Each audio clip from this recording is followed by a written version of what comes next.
Richard, when I asked to have you on, I was given an hour, and I want to make like an announcement at this point, like if that people who want to watch the second half of our conversation, to really get the things that are taboo, to hear what we can say off, not in public, should go over to the Patreon. So like right now, what we talk about from this point on for the next 25 minutes or so is for people who are paying me a little something.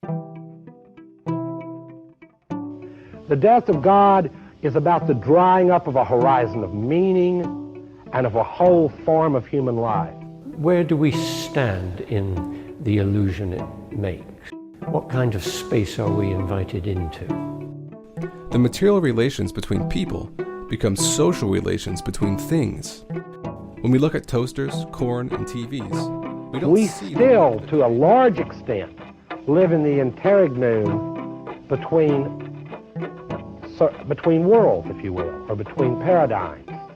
Not many people in the history of the world have faced that. Inside Critical Theory brings you this Diet Soap interview. Professor Richard Wolff is an American Marxian economist. He is the co-founder of the journal Rethinking Marxism, the author of Capitalism Hits the Fan. He is probably one of the most prominent Marxists in America today. And he's been on the Zero Books YouTube channel when I ran that. He's coming back today to Diet Soap and Sublation. Sublation Press is the name of the new book company that I'm starting, if people don't remember that or haven't heard that yet.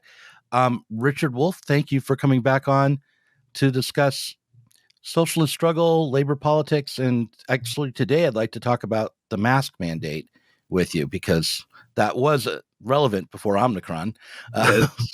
So thanks for coming on. I'm glad to be here, and I'm glad that you're continuing the kind of work that I know was great before, and that you're continuing it now is good news for all of us. Yeah, thank you. Listen, a few weeks back, I heard you were opposing the vaccine mandates, that you'd taken a pretty strong stance about that, and that you were receiving some criticism and maybe even some attacks online about your position. I want to walk through the position. I want to walk through your arguments for why you think the vaccine mandates are something that the working class has a right to oppose, maybe a duty to oppose to in this context. But I want to know, first of all, did you receive a lot of negative attention, or were you canceled because of your position on the vaccine mandates? I think there were folks. I don't know what a lot would be. It's very hard in this business to know whether the comments you get are reflective of exactly what proportion of your audience. I mean, it's always very difficult, and I'm no better at it than anyone else. We certainly got some. There were people who were upset with what I had to say, and that's fine. I mean, they have every right to be critical. I take the criticisms very seriously. I don't want to be dismissive in any way. I understand how upsetting all of this is that we're going through.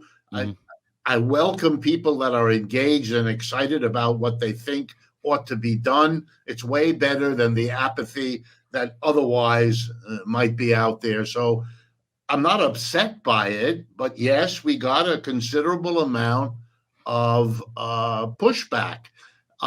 Some of it, if I can take a moment, some of it is a bit of a misunderstanding. I've made it as clear as I know how that I'm appreciative that we have a vaccine. I am myself not vaccinated twice, plus that booster, as they call the third one. So is my wife. So are my children. And anyone who asks me, I tell them what I believe, which is not that everything pharmaceutical companies give us is great and wonderful. Of course not.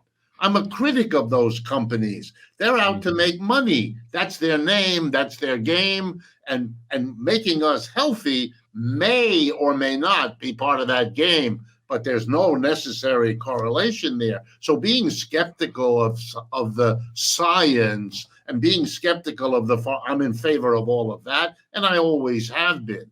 Likewise, I'm skeptical, heaven knows, about the logic or the motivations of the government we have in this society, given its subordination to capitalism as a system and to capitalists as big business folks in this country. So none of that has changed.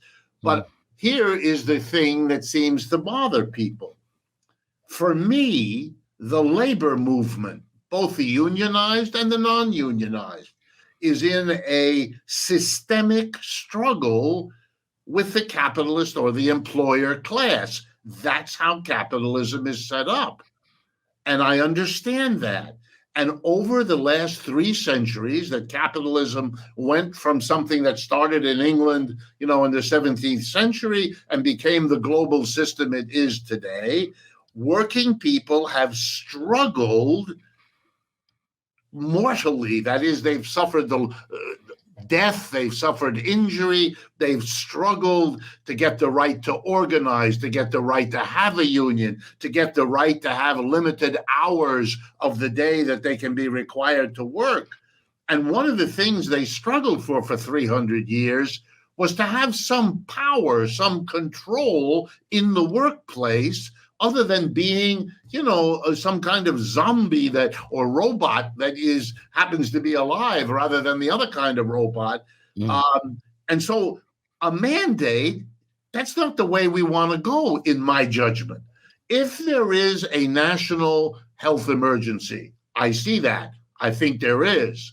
Then capital and labor need to get together and work out a way to deal with it. That's how you begin.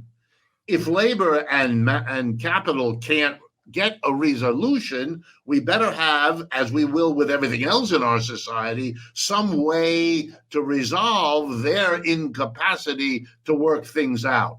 But what I oppose then and now is some notion that either the government or private employers are in the business of mandating anything. Anything they mandate should be questioned. That's not the way to get this done. It's a little bit like, if you allow me, and I'm exaggerating, but I want to make the point.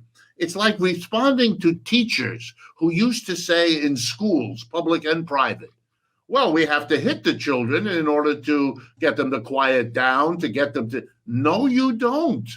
That is a very bad way to work out. Sure, you have to have order. You have to have people paying attention. You can't have chaos in the class. All of that's correct, but your solution is not the way to go. So yes, we should vaccinate people. Absolutely. We should do everything in our power to get that job done.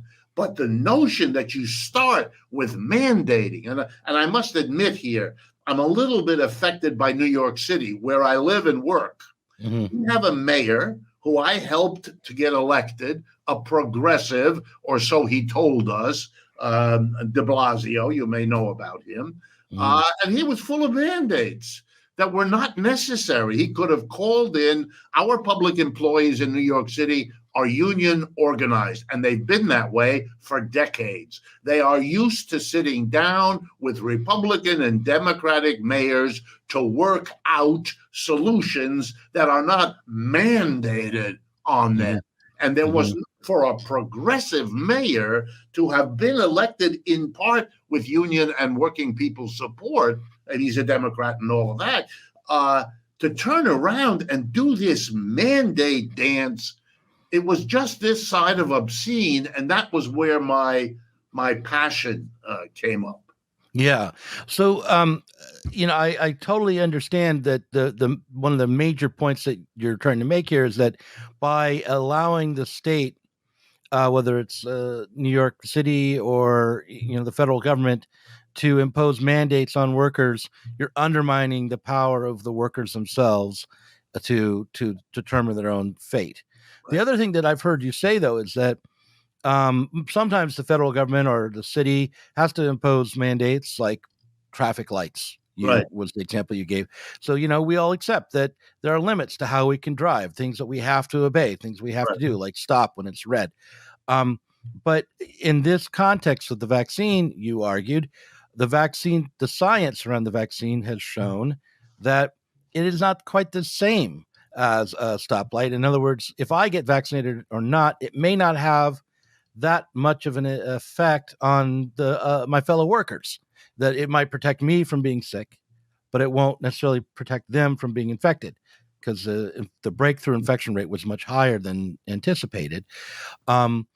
So I have two kind of questions. Is that still your position, or at what point does the reduction in infection justify a mandate? Because I think there is some. And then the other question that I have has to do with how workers are to cope with scientific information, how we as a working class movement are going to deal with specialized information that's constantly changing, and also in an environment where the free exchange of ideas is not so free. That, like, for instance, for a time on YouTube, if I had expressed the things that I was expressing now, just to talk about them would risk getting a community strike or getting my videos taken down because of algorithmic control of what could be said. So I'll just let you respond to all of that.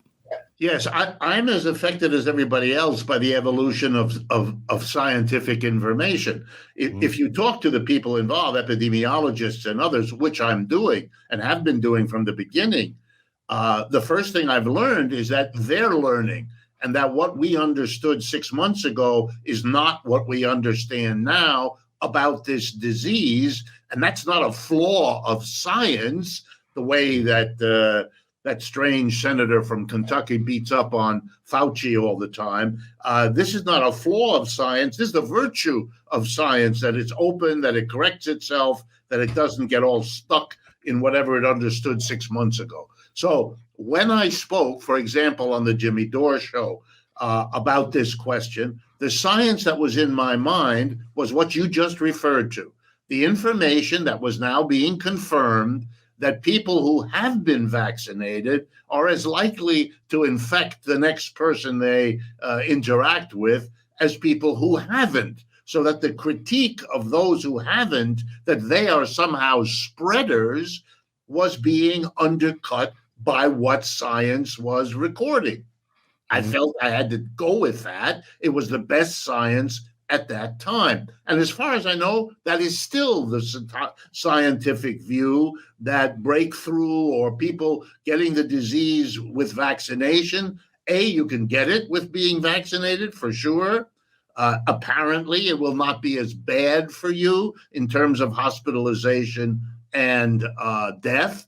But you can get it, number one, and you can convey it to other people, whether you have symptoms or not. So all of that remains my view and my understanding.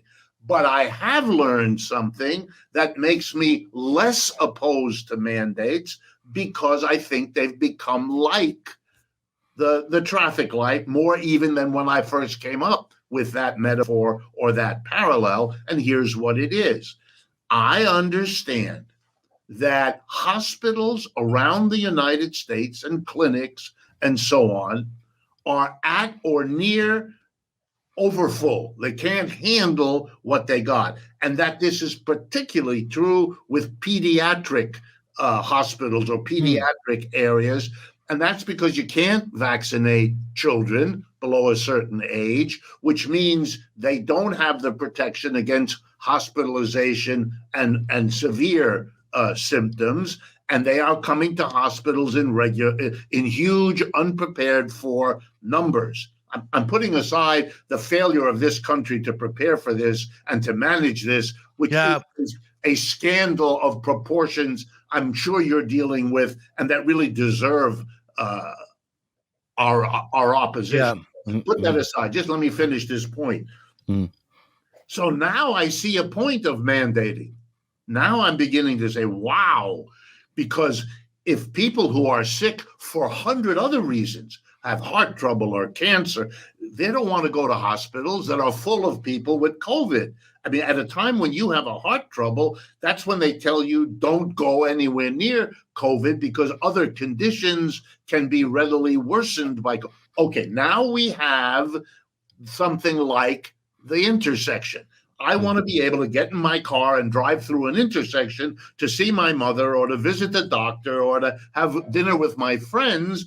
And I want the freedom to be able to navigate the intersection. I don't have that freedom if people do not mandatedly subordinate their liberty to stopping when it's red and only going when it's green, because otherwise we're going to kill each other, and I'm not going to have the freedom to visit. So I've learned, I'm a Hegelian student of philosophy. I've learned that the world is full of situations where to get one liberty, you have to forego another. The blanket insistence on liberty is incoherent. It doesn't handle the real situation, that to get one, you often, not always, but you often have to forego another one. And growing up seems to me, when you learn that that's the kind of trade-off you're living with. So I accept, as I know most Americans do, that little babies get a vaccination against smallpox in this country when they're born, and we have to stop at a red light,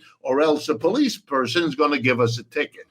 I get all that. And it seems to me, once you can show that the general population is endangered by something, then you're in the place where we can at least begin to talk about abridging the liberty we have over here to get a bigger liberty over there. Mm-hmm. So I completely agree with you about one thing that you said as a off to the side, which is that it's a scandal that over the last 2 years that we have not become more prepared and haven't built the infrastructure up to deal with the COVID pandemic on any level beyond what we were capable of at the start. It almost seems like. I mean, there were some efforts to expand and provide COVID centers, but it's still surprising to me that we're still being threatened with being overwhelmed, even as the case rate and certainly the rate of illness has declined. I mean, we are less sick from COVID by many magnitudes, I think, than we were in March of 2020, right? But we nonetheless are still being overwhelmed, and it's and like my ex-wife is a nurse. She tells me how exhausted she is now. Yes, everywhere. Yeah. And so I know it's really happening. I don't quite understand why. And I guess maybe what it is, perhaps it's that we've put off for a while all these other non-COVID related treatments, and people have been staying away. And now as things loosened up, the people who were kind of backlogged are coming in, and we've got COVID on top of it. Do you know what it is that's causing this problem with overflow? Is it just that we don't have enough hospitals and ICUs and so forth? Yeah, my understanding, again, from what I understand of the science, is that the Omicron variant, the one that came after the Delta variant, is even more readily transmissible or infectious, if you want, than any other. And so that explains, at least, it's kind of self-evident, why this thing is spreading so fast and why it's particularly spreading among the unvaccinated, because whatever the vaccines do or don't do, they seem to have some effect. Looks like a good bit less than Pfizer and the others promised. Who's surprised by that? But more than zero, which is why everybody, including Donald Trump and all those other folks, are busy taking this vaccine because they're persuaded of that as well. I have not had the disease. I mean, I'm one of those who doesn't. My wife hasn't. My children haven't. But we've been really washing our hands and wearing masks and all the rest of it every chance that we go out. But my understanding is the hospitals weren't ready for it. They weren't ready that this would be worse in terms of the number of people affected. They didn't think through that if it's more transmissible among the unvaccinated, it's going to affect the children, because we don't let the vaccines be jabbed into little kids. At least in most parts of the country, we still don't. If you're under 5 or under 12, I mean, it varies which is itself a bizarre dysfunction of our society. Well, it makes it hard to know what to do.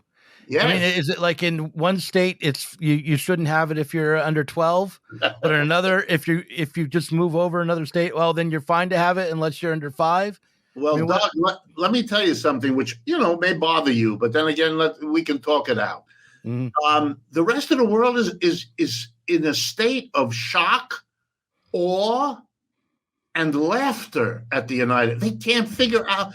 We look like, Joe Klutz trying to get through the China shop without smashing all the dishes. I mean, what are you doing? You're the richest country, or one of them in the world. You have a highly developed medical system, and you are a complete failure at coping or preparing for this disease. I mean, here's something that ought to scare people, especially people who have any kind of libertarian or anarchist or thoughts in their minds. I want you to compare for the minute the People's Republic of China, which we have troubles with, obviously, and the United States, because that comparison may be provocative. I hope so. Let's look at the numbers. They're a country that has 4 times the population of the United States. For every American, there are 4 Chinese, more or less. Okay? All right. We have had to date, as of I think the 8th of January, the last time I noted the statistics, we have had 57.5 million people come down with COVID, one form or another. They have had, get ready, 133,000. We have had 825, or whatever the number is, 825,000 deaths. They haven't had 8,000 deaths. We have 100 times the fatality. When I was a young person going to public school in the United States, I was born in Ohio, lived here all my life. I was taught by a teacher, and I repeated it at home, and my parents got upset, which is why I remember this. I was told that Asian people have less respect for human life than we do here in the American West. All right? We are a country that has allowed 800,000+ of our fellow citizens to be dead. And we are watching a country, the largest in Asia, that didn't allow but 1% of that number to die in their country. Where then do you think respect for human life is in evidence relative to where? And for those of us who are worried, look, I understand what the Chinese do are these lockdowns. The government comes in and it mobilizes public and private property. It dictates everybody stays at home. Everybody is vaccinated. Everybody is traced. So we know who you talked to and who you visited. And we're going to shut Wuhan down, and we're going to shut Xi'an province down. I understand they trample over individual private liberties left and right. I get it. And I get that there are people deeply upset by that. But man, by our not dealing with this disease, we may not like what the Chinese are doing, but the United States, by its failure, is driving the rest of the world to a position of admiring, respecting, and copying what's going on in China. And not to face that is to be that American mystery of the denial, like a 3-year-old who thinks if you cover your face, the scary dog is somehow going to disappear until you get a little bit older and realize you can put your hands there, the dog will also remain there. Okay, well, I have one question. I'm going to sound like maybe a conservative here, but when you have a state like China, and I want to ask about how Marxists should view the state overall. When you have a state like China, which has such much power as the Chinese state has, and one without enough liberties for the general public, especially around speech and information, right. I would be skeptical. I don't know how to judge the numbers that are coming out of China, especially given the infectiousness of Omicron, which I think will be a game changer for the Chinese, just like it is for everywhere else in the world. But luckily, that's a much milder disease. It shouldn't create as much havoc. But do you believe that that those numbers from China are reputable? And how do we judge that? I'll give you the best answer I know how. Mm-hmm. For the last 25, 30 years, I'm an economist. I mean, what I mostly do is I study how the economies are working or not and so forth.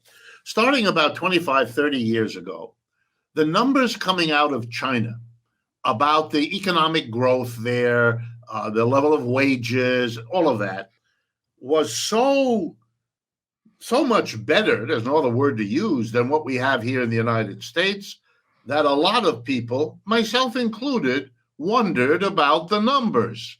In other words, we're smart enough to know statistics is a very loosey-goosey business. Unlike what statisticians would like to have us believe sometimes, there's an awful lot of judgment in collecting, organizing, publishing statistics. And to believe that those nice, clear numbers are some one-to-one mapping of what's happening in the world means you've never done the work, because you would know better than that. Okay, so we were very skeptical, and we were skeptical for years. There were lots of doubters. There were lots of making fun of their numbers and all of that. The problem is we can't do that anymore, because it's been going on for 30 years. And if you visit China, you will see in about 10 minutes that they are for real. You can't build the skyscrapers in all those cities. You can't become the place in the world that has the fastest train network on the planet. You can't realize that out of the 10 largest ports in the world for shipping, 7 of them are Chinese, and on and on and on. It's just too much. So we now know that those numbers, they may not have been exactly right. They may have been exaggerations, but they put us in the right ballpark. So you don't see that kind of skepticism anymore. You just don't. And this is among conservative, anti-communist, anti-Chinese. I mean, we just do it. So I'm inclined to take the numbers, which, by the way, I get from the World Health Organization, which has its own skepticisms about China. I take my numbers from them in order to, again, try to have a filter. So bottom line is the numbers may not be accurate, but the orders of magnitude, they look like it. And by the way, China is also not the only country. I could give you New Zealand, not a communist country, not a communist.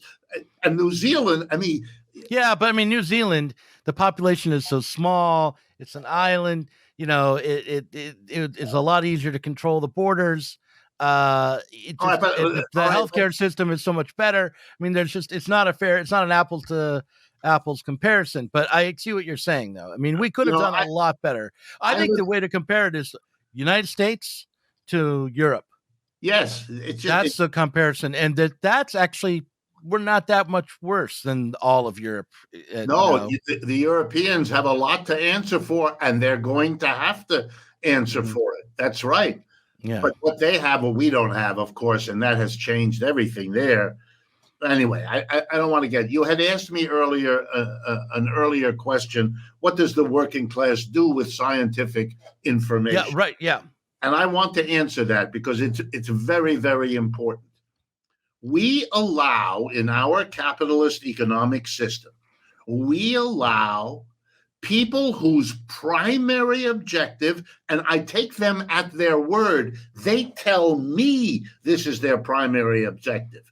They are in the business of making money.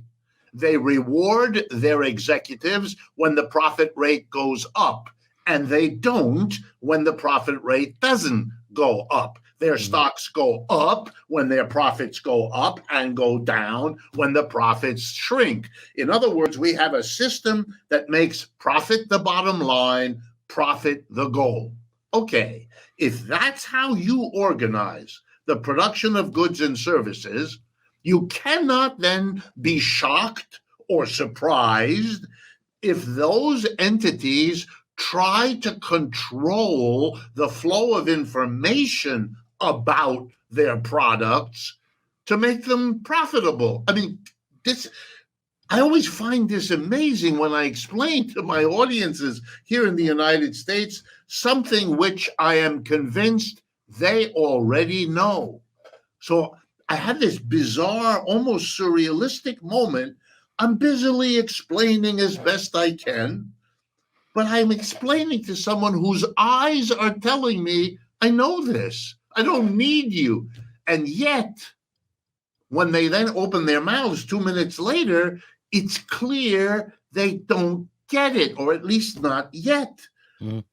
If the working class is going to have a risk, by the way, workers' skepticism about authority comes from the fact that we are an advertising culture. Let's remember, what does an advertiser do? An advertiser figures out what is the best thing about whatever it is you're asking him to sell. And he tells you about it and he hypes it. What's the other thing he does? He hides or denies whatever the negative things are. I'm smart enough to know, as are most people, that almost everything in life has positive and negative attributes. And that part of living intelligently is trying to understand the pros and cons of your boyfriend, your girlfriend, your mother, your father. Nobody is all one or the other. Find the good, recognize the bad. Advertising is the negation of intelligence. It is an attempt to do something which is illegitimate. Tell you this is a wonderful, wonderful, wonderful, and there's nothing negative about it. Right. And you know what? Most Americans are bitterly aware that they've been lied to, because that's what this is, that they've been hustled, because that's what this is. And so if we allow scientific information to be filtered through profit-driven advertising types of mentality, cannot be surprised if large numbers of our people make self-destructive decisions based on their skepticism and so on. Bottom line, you have to have, in every society, a major institutional alternative to profit-driven information. Not to say that you can't corrupt the government or a clinic or a private, sure. You have to have more than one, right? I mean, it'd be nice to have a union papers, union media. That's maybe Christian media or Jewish papers or whatever you want, right? Like just like the variety of other institutions that are motivated other than by something called my profit. Family. Doug, I'll give you a simple example. My family is French. My father was born in France. I was born in Ohio, but my parents were immigrants, et cetera, et cetera. So I've been speaking French and German all my life. I learned them before I learned English, so you have them kind of hardwired in your brain. I go to France a lot. I like that country. I go to a little village. I sit there in the morning. I have my espresso and my little croissant. I'm a very happy person watching the world go by. One of the things I've noticed over the many years I've done this is how people pass me in the cafe on their way to the little news store, the place where you could buy newspapers and cigarettes and stuff like that. Okay, here's what the typical gentleman or lady who's going to sit down at the table next to me, have his or her coffee, and read the newspaper. They buy Le Figaro. That is the conservative major newspaper for France. They buy Le Monde. That is the liberal, left of center, major newspaper from sort of the New York Times of France. But they also buy L'Humanité. That's the name of the Communist Party newspaper, also daily, everywhere. And they buy them all, and they look at the articles they're interested in. COVID or a national strike or a recent election or whatever it is. And they're interested to see the different ways the media handle it. And that's the way they talk about it. They like the conservative. They think the communists are off the wall on this one, or vice versa. It doesn't matter. It's like their Sunday talk shows. I remember being a teenager the first time I was over there, and because I speak the language, I don't have that problem. So I'm watching Sunday morning, meet the press type of thing, and they introduced the head of the Communist Party. I'd never seen that before. The guy didn't have any horns, seemed like a nice guy, answered the questions. The reporters asked him a question. It wasn't all adversarial. They kind of gave him a chance to make his argument. They criticized it, or it was so normal, so routine, that it became clear to me what an odd country I live in, where that would be unthinkable to have Right. a person, and that I was ashamed. I was ashamed. Why are we so? Why do we have a taboo? We save up money to go to France because it's so exciting to eat there and to look at the old chateaus, but we don't come home having learned, what about this? Even now, Doug, when I explain to people, the biggest country in Europe right now, economically speaking, is Germany. Mm-hmm. And Germany had an election about a month ago. And in that election, one political party got the most votes. It's a socialist party. Then I tell them, nearby is a country called Portugal. Have you ever heard of that? Oh, yes. Let me tell you about the government of Portugal. It's a three-party coalition government, was elected in 2016 and re-elected with a bigger majority in 2020. The three-party coalition, here we go. The largest of the three is the Portuguese Socialist Party. The second largest of the three is the Portuguese Communist Party. And the third one is the Portuguese Green Party. That's what's running Portugal. Mm-hmm. And guess what? In Portugal, all drugs are legal.